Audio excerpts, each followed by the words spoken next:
In this video, we are going to discuss about the common Cisco router configuration and how to enable secret and how to encrypt that secret. We will be looking into it practically in the packet tracer. So we see here a PC is connected to a router. So the PC FA0 is connected to the gigabit 0/0 of the router. So we double click on the router. Okay, you can zoom in. We see the modules are being placed here and the Cisco 2900 series router is in a on state.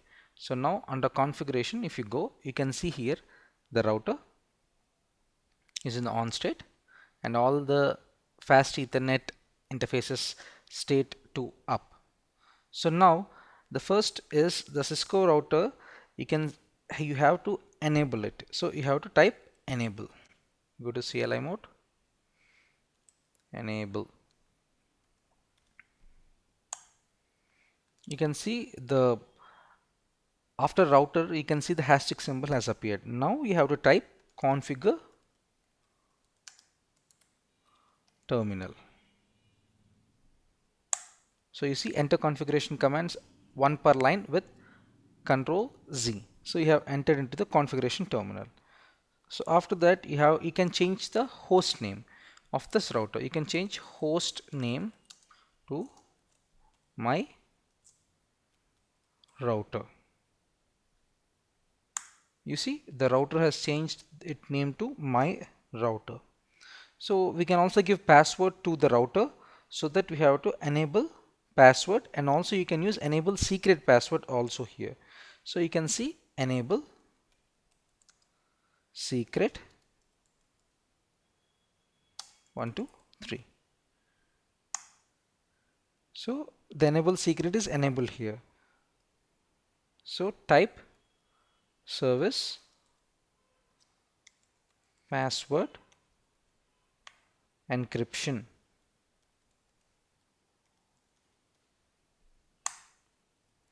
After that again enable secret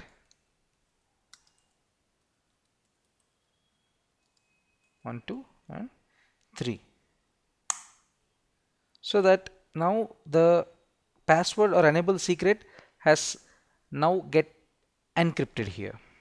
So now again come and configure the line console with the passwords. So type line console 0. So you have configured into the line console and you can type the password Cisco 1 2 3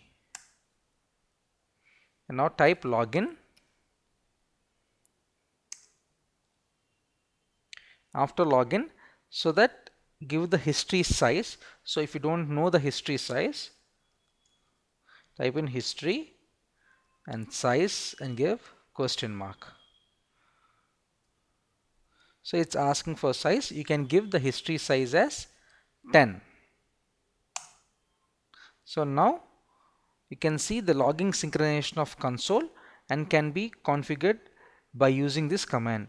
And also you can also configure in this line configuration by logging synchronous. That means if any second more complaint comes about this timeout of the session, then a certain time without user input and the router timeout will not go out. So logging synchronous should be given also here. So logging synchronous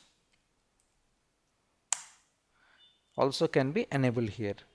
So by this, the logging synchronous, the history size can be configured by the Cisco router in the common Cisco router configuration.